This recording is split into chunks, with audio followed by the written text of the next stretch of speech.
दुनिया की अर्थव्यवस्था कभी भी स्थिर नहीं होती। यह हवा की तरह चलती है, कभी धीमी, कभी तेज और कभी तूफान की तरह सब कुछ हिला देती है। आज जो कुछ अमेरिका, वेनेजुएला और रूस के बीच हो रहा है, एक सामान्य न्यूज अपडेट नहीं है, बल्कि यह पूरी दुनिया की आर्थिक दिशा को बदल देने वाली एक विशाल भूराजनीतिक हलचल है। इस कहानी को समझने के लिए हमें पीछे जाना होगा, उस देश की तरफ जहां से यह पूरा तूफान शुरू हुआ, वेनेजुएला। वेनेजुएला ऐसा देश है जिसके पैरों के नीचे तेल की नदियां बहती हैं। धरती का सबसे बड़ा तेल भंडार यहीं मौजूद है। कल्पना कीजिए, एक देश जिसके पास इतना तेल है कि कई देशों की अर्थव्यवस्था उससे सालों तक चलाई जा सकती है। लेकिन यही देश आज दुनिया की सबसे टूटी हुई अर्थव्यवस्थाओं में से एक बन चुका है। वेनेजुएला की असली समस्या शुरू हुई उस दिन जब सरकार ने सारे आर्थिक सिस्टम को सिर्फ एक चीज पर टिका दिया, तेल।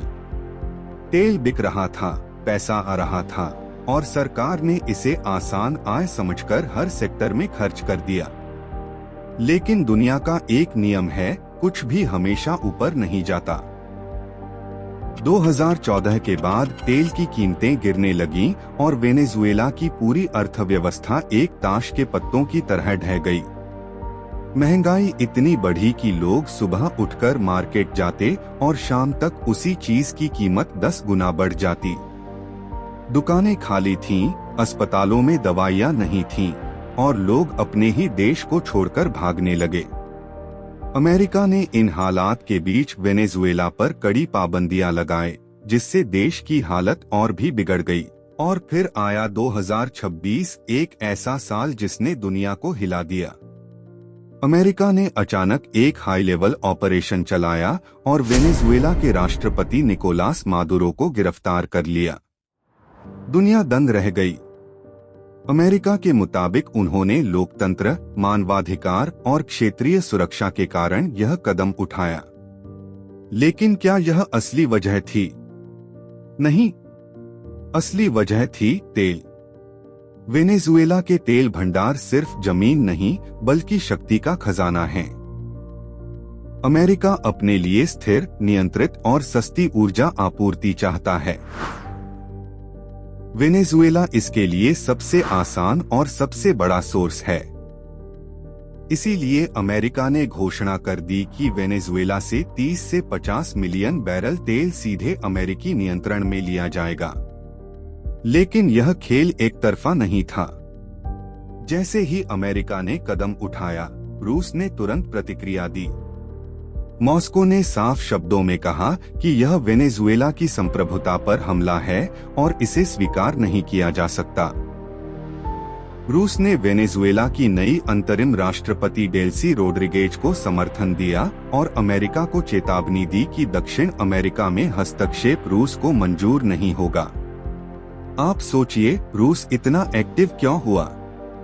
क्योंकि वेनेजुएला रूस का पुराना राजनीतिक और सैन्य साझेदार है। रूस वहां निवेश करता रहा, हथियार बेचता रहा और ऊर्जा क्षेत्र में साझेदारी बनाता रहा। अमेरिका का अचानक आ जाना रूस के हितों पर सीधा हमला था और यहीं से कहानी ग्लोबल हो गई। तेल सिर्फ ईंधन नहीं है, तेल शक्ति है। जिस देश के पास तेल की सप्लाई का कंट्रोल हो, वह दुनिया की अर्थव्यवस्था को प्रभावित कर सकता है। आज अमेरिका वेनेजुएला का तेल चाहता है, रूस वेनेजुएला को अमेरिका से बचाना चाहता है, चीन भी इस क्षेत्र में भारी निवेश कर चुका है और यूरोप अपने ऊर्जा संकट को हल करने का रास्ता खोज रहा है। यानी एक देश की समस्या नहीं, बल्कि पूरी दुनिया की आर्थिक दिशा इस समय वेनेजुएला की जमीन पर लिखी जा रही है। अब बात करते हैं वैश्विक प्रभाव की। जैसे ही अमेरिका ने तेल पर सीधा नियंत्रण लिया, वैश्विक बाजारों में हलचल शुरू हो गई। तेल की कीमतें ऊपर बढ़ने लगीं।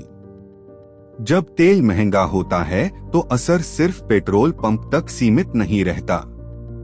हवाई यात्रा महंगी होती है, ट्रक और ट्रांसपोर्ट महंगा होता है, खाद्य वस्तुओं के दाम बढ़ते हैं और अंत में महंगाई हर देश के घर तक पहुंचती है। भारत जैसे देश जहां तेल का बड़ा हिस्सा आयात होता है, सीधे इसकी मार झेलते हैं।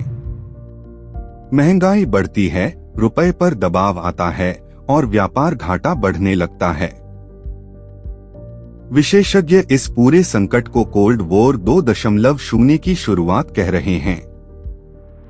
पहली शीत युद्ध में लड़ाई हथियारों और विचारधाराओं की थी। आज की शीत युद्ध में लड़ाई तेल, ऊर्जा, अर्थव्यवस्था और वैश्विक प्रभाव की है। अमेरिका ऊर्जा रूट्स पर पकड़ मजबूत कर रहा है, रूस अपने पुराने क्षेत्रों को बचाने की कोशिश कर रहा है और चीन चुपचाप निवेश और व्यापार के जरिए अपने लिए रास्ता खोल रहा है। यह मुकाबला सिर्फ 3 देशों का नहीं, बल्कि आने वाले दशकों की आर्थिक दिशा का है। आगे क्या हो सकता है? तेल की कीमतें और बढ़ सकती हैं। डॉलर और ब्रिक्स देशों की करेंसी में टकराव बढ़ सकता है। नए सैन्य और आर्थिक गठबंधन बन सकते हैं। भारत जैसे देशों में महंगाई और बढ़ सकती है। वैश्विक व्यापार में अनिश्चितता बढ़ेगी और सबसे महत्वपूर्ण, ऊर्जा आधारित दुनिया में नई शक्ति संरचना उभर सकती है, जहां कौन दुनिया को चलाएगा, यह तेल नियंत्रित करेगा। अंत में इस पूरी कहानी का असली सार यह है कि दुनिया की अर्थव्यवस्था सिर्फ मार्केट ग्राफ से नहीं बनती, बल्कि राजनीतिक फैसलों, भूरणनीतिक कदमों और ऊर्जा संसाधनों से बनती है। अमेरिका, रूस और वेनेजुएला की यह कहानी सिर्फ 3 देशों के बीच की लड़ाई नहीं है, यह दुनिया की आर्थिक दिशा का नक्शा बदलने वाला मोड़ है। इसका असर आपके देश, आपके शहर और आपकी जेब तक पहुंचने वाला है। यह कहानी अभी खत्म नहीं हुई है। वास्तव में यह अभी शुरू हुई है। आने वाले कुछ महीनों में यह तय होगा कि दुनिया की अर्थव्यवस्था किस दिशा में जाएगी, स्थिरता की ओर या एक नए आर्थिक तूफान की तरफ।